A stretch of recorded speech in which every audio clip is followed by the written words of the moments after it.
Good afternoon. आज मैं बात करने वाला हूँ पूर्व अनुमानित सफलता, मतलब प्रिडिक्टेबल सक्सेस। तो प्रिडिक्टेबल सक्सेस कैसा होता है, how it is possible in the insurance industry. Normally आज हम लोग जो गोल सेटिंग करते हैं, वो गोल सेटिंग कैसे करते हैं, वो गोल सेटिंग हम लोग जो है वो लाइव्स के ऊपर या बिजनेस के ऊपर कि कौन सा कितना बिजनेस करना है, कितना लाइव्स करना है, उसके ऊपर हम गोल सेट करते हैं, कितना प्रीमियम हमको कलेक्ट करना है। गोल सेटिंग जो होता है वो रिजल्ट बेस्ड गोल सेटिंग होता है कि रिजल्ट जो भी हमको चाहिए वो किस प्रकार से करना है। अभी रिजल्ट बेस्ड जब होता है तो क्या होता है कि उसमें हम लोग जो भी रिजल्ट हमको चाहिए वो लास्ट मिनट तक पता नहीं होता है वो रिजल्ट आएगा कि नहीं आएगा। बहुत सारा हमको स्ट्रेस होता है, there is a lot of stress which is there. And ये जो रिजल्ट है ये कस्टमर के ऊपर डिपेंड है, तो हमको तो पता नहीं है वो रिजल्ट होने वाला है कि नहीं है, क्योंकि वो कस्टमर के हाथ में है। नॉर्मली अगर आप देखेंगे सेल में दो पार्ट्स होता है, एक पार्ट है जो कंट्रोलेबल पार्ट है, दूसरा पार्ट है जो अनकंट्रोलेबल पार्ट है। कंट्रोलेबल पार्ट क्या है? कंट्रोलेबल पार्ट वो पार्ट है कि जो हमारे हाथों में है। कंट्रोलेबल पार्ट मतलब कितना मीटिंग्स, जो कस्टमर के साथ हमको जो मीटिंग करना है वो मीटिंग हम कितना करेंगे, कितने लोगों को मिलेंगे, कितना बार मिलेंगे, ये हमारे दायरे में है, ये हमारे कंट्रोल में है। और कितना एक्टिविटी करना है ये हमारे कंट्रोल में है। अब जब हम लोग सेल करने जाते हैं तो सेल कभी होगा?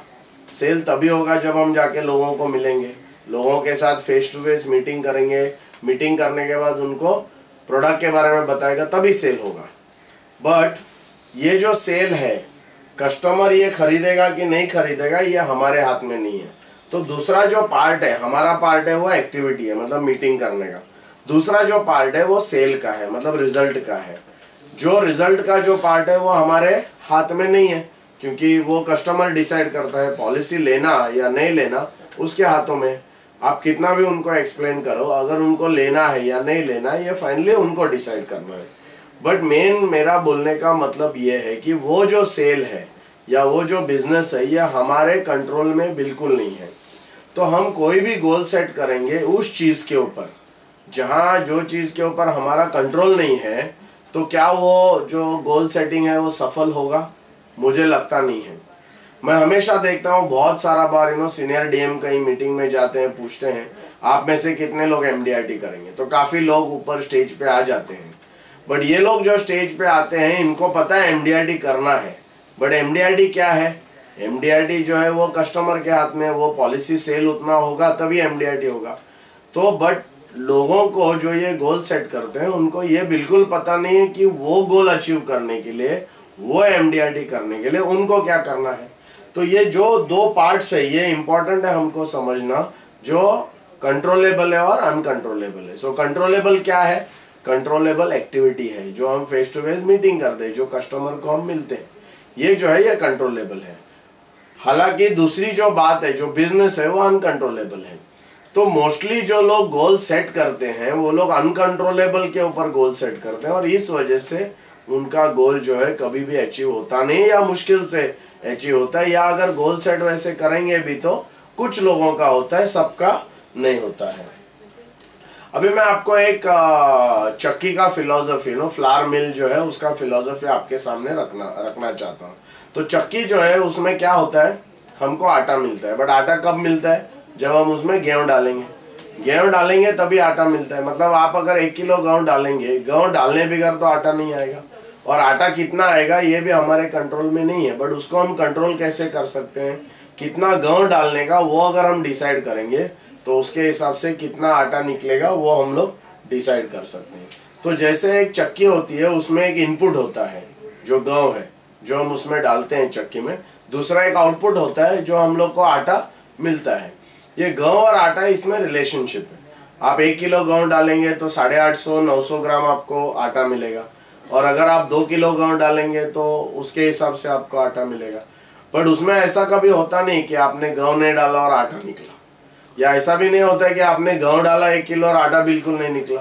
तो विच मीन्स सेल में भी जैसा इनपुट और आउटपुट ये दो चीज जो होता है, तो हमारा बिजनेस में भी एक इनपुट है। और हमारा गेहूँ क्या है? हमारा गाँव है जो है एक्टिविटी है, face to face meeting. Face to face meeting अगर करेंगे हम लोग तो सेल तो होना ही है। सिर्फ हमको ये अंदाज़ा लगाना है कि कितने मीटिंग के बाद हमारा सेल होता है। बट मीटिंग करना जो है और कितना मीटिंग करना ये हमारे कंट्रोल में है। बिजनेस कितना होगा वो हमारे कंट्रोल में नहीं है। अब इसमें मिसिंग लिंक है। मिसिंग लिंक का मतलब क्या है? मिसिंग लिंक का मतलब है इनपुट और जो आउटपुट है ये दोनों के बीच में जो रिलेशनशिप है, ये दोनों के बीच में जो रेशियो है वो हमको पता होना बहुत जरूरी है। एक एग्जांपल के तौर पे अगर मैं 1 किलो गेहूं डालता हूँ तो 850 ग्राम अगर आटा निकलता है तो उसका मतलब हो गया 1000:850। मुझे पता है कि 1 किलो गेहूं में 150 ग्राम गेहूं जो है जल जाता है, उसका आटा निकलता नहीं है। बट एक बार मुझे ये पता चला कि 1 किलो गेहूं डालने के बाद 850 ग्राम आटा मिलता है, मतलब मेरा इनपुट और आउटपुट का एक कोरिलेशन हो गया है, उसका कनेक्शन हो गया है। तो मुझे फिर कितना आटा चाहिए उसके बेस पे कितना गेहूं डालने का ये तय हो जाता है, फिक्स हो जाता है। तो उस जो चीज़ है वो जो कनेक्टिंग है उसको हम लोग मिसिंग लिंक बोलते हैं। नॉर्मल इंश्योरेंस इंडस्ट्री में ये मिसिंग लिंक किसी को पता नहीं है, और ये मिसिंग लिंक जिसको हम मैथमेटिक्स में अक्सर उसको कांस्टेंट कहा करते हैं। जैसे अगर हम लोग पाई आर स्क्वायर, जैसे एक एरिया सर्कल का अगर एरिया फाइंड आउट करना है तो उसमें पाई आता है 22/7, तो उसको हम लोग पाई आर स्क्वायर बोलते हैं। तो पाई जो है वो कांस्टेंट है। आप कोई भी सर्कल का एरिया फाइंड आउट करेंगे वो पाई आपका सेम रहता है। उसी प्रकार से हमारे बिजनेस में भी एक मिसिंग लिंक है। वो अगर हमको पता चला, वो रेशियो है, वो हमको पता चला तो हमारा काम बहुत इजी हो जाता है। इस कांस्टेंट को या इस मिसिंग लिंक को मैं विजिटिंग फी कहता हूँ। What is visiting fee? Visiting fee मतलब हर कस्टमर के पास आप विजिट करते हैं तो आपको कितना कमीशन मिलता है, ये उसके ऊपर बेस्ड है। तो ये जो है उसको हम मिसिंग लिंक कहते हैं। अभी हमको अगर प्रिडिक्टेबल सक्सेस चाहिए, मतलब पूर्व अनुमानित सफलता, प्रिडिक्टेबल वो अगर चाहिए तो हमको विजिटिंग फी कॉन्सेप्ट जब तक नहीं पता होगा, या विजिटिंग फी को हम लोग अगर अपने बिजनेस में यूज नहीं करेंगे फॉर गोल सेटिंग, तब तक हमारा बिजनेस जो है वो अनुमानित नहीं हो सकता है। तो इसके लिए it is very very important. अभी मैंने एक सिंपल फॉर्मूला मैंने निकाला है हमारे बिजनेस का सक्सेस के लिए, और वो फॉर्मूला है कैपेबिलिटी मल्टीप्लाइड बाय एफर्ट। तो कैपेबिलिटी है मतलब काबिलियत, मल्टीप्लाइड बाय एफर्ट। एफर्ट मतलब हम लोग कितना काम करेंगे उसके ऊपर। ये दोनों चीज जब मिलते हैं तो उसके बेस पे बिजनेस होता है। तो कैपेबिलिटी मतलब जो काबिलियत है वो कैश के ऊपर डिपेंड है, मतलब नॉलेज, एटीट्यूड, स्किल और हैबिट। ये नॉलेज, एटीट्यूड, स्किल और आपका जो नॉलेज, आपका जो हैबिट है, आपका जो एटीट्यूड है, उसका क्या लेवल है, उसके बेस पे आपका एक कैपेबिलिटी बनता है। और ये कैपेबिलिटी का मेजरमेंट, उसको मेजर कैसे करने का, उसको वो मेजरमेंट जो है वो विजिटिंग फीस के जरिए हम करते हैं। दूसरा जो पार्ट है ये फॉर्मूला का वो एफर्ट है। एफर्ट मतलब कितना मैं मीटिंग करता हूँ। मतलब आपका अगर कांस्टेंट आपको पता हो विजिटिंग फी का, और उसको अगर आप नंबर ऑफ मीटिंग से अगर आप मल्टीप्लाई करेंगे तो फिर आपको आपका कमीशन कितना है वो पता चलता है। एग्जाम्पल के तौर पे अभी अगर हम लोग देखेंगे, सपोज आपका विजिटिंग फी आपने पता लगाया कि 1500 है, और ये कैसे होता है, ये विजिटिंग फी कहाँ से मिलता है, उसको कैसे करना वो मैं बाद में बताऊंगा। बट फिलहाल अगर आपका विजिटिंग फी पता आपने लगाया है मिसिंग लिंक का कि आपका 1500 रुपये है, 1500 रुपये अगर आपका विजिटिंग फी है, मतलब आपकी कैपेबिलिटी 1500 रुपये है, मतलब पर मीटिंग आप जो कस्टमर के साथ करते हैं उसमें आपको 1500 रुपया कमीशन मिलता है। इसका दूसरा जो पहलू है वो है एफर्ट। तो एफर्ट को समझो, मैंने ऐसा किया कि पूरे साल में मैंने 400 मीटिंग किया, तो अभी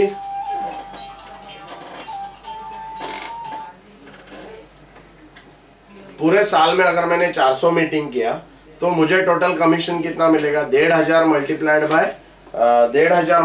बाय 400 विच इज 6 लाख रुपया। 6 लाख रुपया अगर अब मेरा कमीशन होता है। बट अभी देखो कि विजिटिंग भी अगर 1500 रुपया है और अगर मैंने 600 मीटिंग किया तो क्या होगा, तो 1500 मल्टीप्लाइड बाय 600, मेरा इनकम 9 लाख होगा। मतलब मेरे को अगर 10 लाख कमाना है और अगर मेरा विजिटिंग फी 1500 है तो मैं इजीली ये फाइंड आउट कर सकता हूँ कि मेरे को मीटिंग कितना करना है। अभी दूसरे तौर पे अगर हम देखेंगे, अगर मेरा विजिटिंग फी 2000 रुपया है और मैं अगर 400 मीटिंग करता हूँ तो मेरा इनकम 8 लाख हो गया। अगर मेरा विजिटिंग फी 2000 है और मैं 600 मीटिंग करता हूँ तो कितना हुआ, 12 लाख हुआ। तो मतलब मेरा जो इनकम है ये प्री डिफाइंड है। किसके ऊपर डिफाइंड है? मेरा एफर्ट के ऊपर, कितना मैं मीटिंग करता हूँ। बट उसके लिए विजिटिंग फी पता होना बहुत जरूरी है। तो विजिटिंग फी का जो है ये कॉन्सेप्ट बहुत इंपॉर्टेंट है।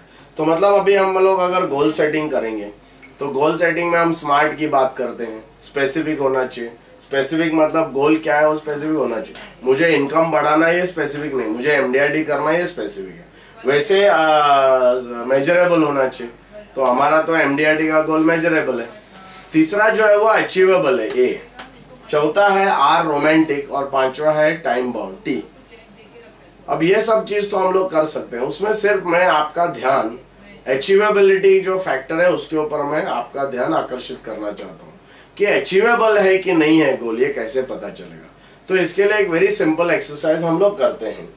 सपोज ये चेक कैसे करेंगे, लेट्स से कि आपको एमडीआरडी करना है, या मेरे पास अगर कोई एजेंट आता है और मुझे कहता है कि सर मुझे एमडीआरडी करना है, ओके, तो मैं कहता हूँ ठीक है चलो आपको एमडीआरडी करना है, तो लेट्स से तो आपका विजिटिंग फी कितना है? सपोज विजिटिंग फी 1000 रुपीज है। अगर विजिटिंग फी उसका 1000 रुपीज है और मुझे विद बोनस अगर मैं एमडीआरडी, विदाउट बोनस अगर एमडीआरडी करना चाहता हूँ, तो मेरा first year commission 8 lakh plus 4 lakh bonus पकड़ के मेरा 12 लाख होता है। तो 12 लाख को मैं 1000 रुपए से डिवाइड करूंगा तो मुझे कितना फिगर आता है? 1200। मतलब अगर वो जो एजेंट है उसका अगर विजिटिंग फी 1000 है तो उसको 1200 मीटिंग पूरे साल में करना पड़ेगा। अगर वो 1200 मीटिंग करता है तो 100% गारंटी के साथ उसका एमडीआरडी हो जाता है। तो ये इंपॉर्टेंट बात है, क्योंकि ये अगर हम लोग करते हैं, अच्छा 1200 मीटिंग को फिर मैं 40 से डिवाइड करूंगा, क्योंकि साल में 52 वीक्स होते हैं, बट हम लोग 12 वीक बाजू में रखेंगे। कुछ कारणवश अगर हम लोग काम नहीं कर सकते हैं तो, या फेस्टिवल होती है, बहुत सारा चीज़ होता है, सिकनेस होता है। बट अगर 40 वीक अगर मैं मान लूँ कि हम लोग काम करने वाले हैं, तो 1200 डिवाइड बाय 40, तो मतलब टोटल मुझे 30 मीटिंग पर वीक करना पड़ेगा। अभी अचीवेबिलिटी जो फैक्टर है ना, उसमें मैं ये एजेंट को पूछूंगा बॉस आप 30 मीटिंग पर वीक करेंगे? तो एजेंट बोलेगा नहीं सर 30 मीटिंग तो मेरे को पॉसिबल नहीं है। तो मैं बोला ठीक है चलो 30 मीटिंग पॉसिबल नहीं है तो एमडीआरडी तो आपका होगा नहीं, मुझे ये बताओ कितना मीटिंग पॉसिबल है? तो बोलेगा सर मैक्सिमम है ना वीक में मैं 18 मीटिंग कर सकता हूँ। अभी देखो कितना सिंपल हो जाता है। अगर एक एजेंट वीकली 18 मीटिंग करता है तो उसका वो साल में कमीशन, अगर वो 18 मीटिंग गारंटी के साथ 40 हफ्तों के लिए अगर वो करता है तो उसका इनकम कितना होगा? वेरी सिंपल है, 18 मल्टीप्लाइड बाय 40 मल्टीप्लाइड बाय 1000। तो अगर ये हम लोग कैलकुलेट करते हैं तो उससे ये पता चलता है टोटल कमीशन अर्न्ड बिकम्स 8,64,000। और वो बंदा अगर 18 मीटिंग रिलीजियसली 40 वीक के लिए अगर करता है तो गारंटी के साथ 100% उसका इनकम 8,64,000 है। तो इस चीज को हम लोग बोलते हैं पूर्व अनुमानित सफलता। पूर्व अनुमानित मतलब आप अनुमान लगा सकते हैं। ऐसे मैं बोलूंगा मेरे को सीओटी करना है, बट सीओटी के लिए अगर वीकली मेरे को 40 मीटिंग करना पड़े जो पॉसिबल नहीं है, तो मुझे ऐसे अगर इस प्रकार से मैं अगर प्लानिंग करता हूँ तो देन बहुत इजी होता है। बट मैंने एक चीज़ देखा है, बहुत सारे एजेंट क्या बोलते हैं ठीक है सर मेरा विजिटिंग भी 1000 है, बट इस बार मैं क्या करूँगा जरा बड़े लोगों को पकड़ूंगा, बड़े लोगों को मिलूंगा, बड़ा बड़ा प्रीमियम में बेचूंगा, तो मेरा फिर मीटिंग कम करना पड़ेगा। तो उनके लिए मेरा जवाब ये है कि बेसिकली जो विजिटिंग फी है ना वो हिस्टोरिकल मतलब विजिटिंग फी कैपेबिलिटी को आप बढ़ा नहीं सकते। कैपेबिलिटी जो आपकी है वो है, और वो कैपेबिलिटी को मेजर करने के लिए 1 साल के लिए आपको रिकॉर्ड रखना पड़ता है। 1 साल का रिकॉर्ड आप रखते हैं ना तभी फिर कैपेबिलिटी हमारी तय होती है। तो अगर मैं विजिटिंग फी 1 साल का रिकॉर्ड रखने के बाद ये आता है कि 1000 रुपया है, तो अगले साल के लिए गोल सेटिंग के लिए 1000 रुपया ही पकड़ना चाहिए। अब ऐसा हो सकता है कि आपका अगले साल में कैपेबिलिटी बढ़े, मतलब आपका विजिटिंग फी बढ़ जाएगी, बट वो जो बढ़ी हुई विजिटिंग फी है वो आपको आने वाले साल में गोल सेटिंग के लिए काम आएगा। क्योंकि इस साल आप अगर प्रॉपर रिकॉर्ड रखेंगे, उसमें ऐसा अगर पता चला कि आपकी कैपेबिलिटी विजिटिंग फी 1000 से 1500 हो गई है, तो नो प्रॉब्लम, अगले साल का जो आपका गोल सेटिंग होगा उसमें 1500 हम पकड़ सकते हैं। तो ये बहुत इंपॉर्टेंट है। और ये प्रिडिक्टेबल सक्सेस के लिए क्या चाहिए? प्रिडिक्टेबल सक्सेस होने के लिए आपको 1 साल के लिए रिलीजियसली पूरा रिकॉर्ड आपको रखना पड़ेगा। कितने लोगों को आपने मिला है, कितना मीटिंग आपने किया है, हर बंदे के साथ कितना मीटिंग किया है, कितना आपका सेल हुआ है, कितना प्रीमियम हुआ है, कितना कमीशन हुआ है, उसका पूरा रिकॉर्ड अगर आप रखेंगे तो उसके बेसिस पे, उसके बिना पे, उसके बेसिस पे अगले साल का गोल सेटिंग हम कर सकते हैं, क्योंकि वो डेटा से हमको जो मिसिंग लिंक है विजिटिंग फी का वो पता चलेगा, और वो अगर पता चलेगा तो उसमें एफर्ट को अगर मैं डालूंगा तो मुझे कोई भी गोल है वो सेट कर सकता हूँ। तो दोस्तों इस प्रकार से अगर हम काम करते हैं तो हमारा जो सक्सेस है वो एकदम प्रिडिक्टेबल हो सकता है। और मैं गारंटी के साथ ये कहता हूँ कि अगर इस प्रकार से हम काम करेंगे, मेरे पिछले 15 साल की ट्रेनिंग के एक्सपीरियंस में करीबन 1000 एजेंटों ने ये जो प्रेडिक्टेबल सक्सेस का प्रोग्राम जो किया है, और 100% गारंटी के साथ जिन लोगों का जो हमने गोल सेट किया वो 100% उनका अचीव हुआ। कुछ लोगों का अचीव नहीं हुआ। क्यों नहीं हुआ? क्योंकि उनका जो काम था एफर्ट का उतना उन्होंने किया नहीं। कैपेबिलिटी तो थी उनके पास, बट एफर्ट उन्होंने किया नहीं। तो कुछ लोग जो है वो प्रिडिक्टेबल सक्सेस के लिए दो पहलू है, एक है विजिटिंग फी है, कैपेबिलिटी है, दूसरा है एफर्ट। बहुत सारे लोग है बहुत हाईली कैपेबल है बट वो लोग काम ही नहीं करते, तो फिर कुछ उनका होगा नहीं, नो इनकम, कुछ सक्सेस नहीं मिलेगा। कुछ लोग जो है उनकी कैपेबिलिटी नहीं होती है और वो बहुत एफर्ट कर दें फिर भी वो नहीं होगा। तो कैपेबिलिटी और एफर्ट ये दोनों का मिलना, दोनों का बढ़ना और दोनों का अच्छा लेवल रहना बहुत इंपॉर्टेंट है। कैपेबिलिटी हम कैसे बढ़ा सकते हैं? ट्रेनिंग से। तो हम हमारा नॉलेज, हमारा एटीट्यूड, हमारा स्किल, अलग अलग टूल्स अगर हम अपनाते हैं तो ट्रेनिंग के ज़रिए से हमारा कैपेबिलिटी बढ़ते जा सकता है, और सामने जो एफर्ट है उसको अगर हम बढ़ाएंगे तो डेफिनेटली हमारी लाइफ में प्रेडिक्टेबल सक्सेस आ सकता है। Thank you very much.